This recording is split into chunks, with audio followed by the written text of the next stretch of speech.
Hi, I'm Grace De La Rosa. March is National Colorectal Cancer Awareness Month, and I'd like to share my story with you. Most people think that colon cancer is just an old man's disease. Perhaps it's because medical guidelines recommend regular screening beginning at the age of 50. But the truth is, this disease doesn't discriminate in age, gender, or race. I'm living proof. I was 38 when I was diagnosed with stage 3 colon cancer.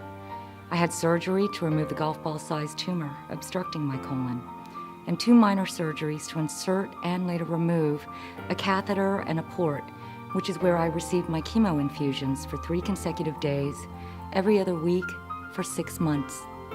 I have no family history of any type of cancer.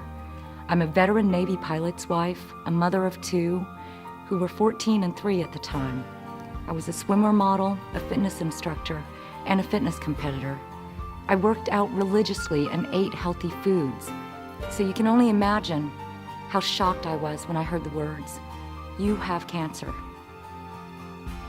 Colon cancer is the second leading cause of cancer deaths in both men and women combined in the United States.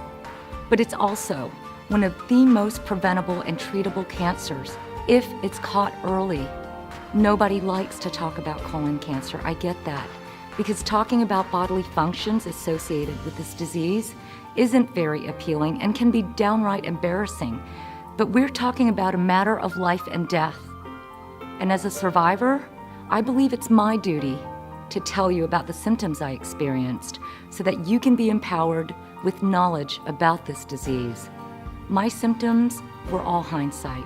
They include unexplained anemia, which is blood loss, after the birth of each of my children, and fatigue to the point where I couldn't climb a flight of stairs without having to stop midway to catch my breath. I also experienced abdominal cramps, which I thought were menstrual related, and I noticed just a minute amount of blood once when I wiped. It never happened again, so I chalked it up to female issues or hemorrhoids, which I had never experienced at the time. Now, it's natural to pass gas for everyone, and even women do it. But just a few months prior to my cancer diagnoses, I noticed an odor that was extremely, abnormally foul, as if something was dying inside of me. I simply assumed it was just something I ate. So if there's one thing that I ask of you to take away from my story, it's this. Don't brush off symptoms that aren't normal for you. Your doctor may be a medical expert, but you are the expert of your own body. So trust your gut. Be proactive in your health care. Know the symptoms of colon cancer. Go see your doctor and request a screening, even if you're under 50, especially if you have cancer in your family, because it could save your life. This year marks my 9th year as being a colon cancer survivor, and I'm asking you to be a Blue Buddy. By being a Blue Buddy, you can help us with our mission to educate as many people as possible about colon cancer. You can give hope and save lives in 3 easy ways. Number 1, contribute to our Be a Blue Buddy campaign and help us raise funds to donate to Colon Cancer Alliance's Blue Note Fund.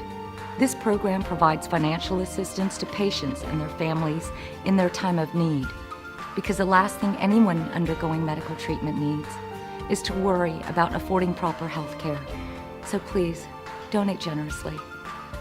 Second, you can share a link to this page with your family, friends, and colleagues by text, email, Facebook, LinkedIn, and Twitter.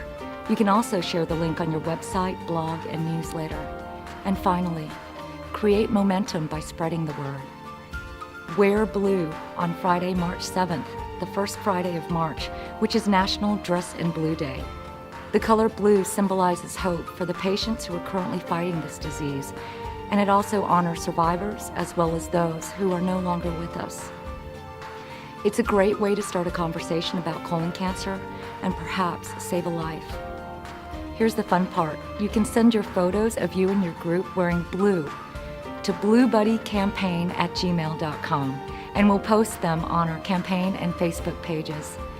I thank you so much for your support, because together we can make a difference.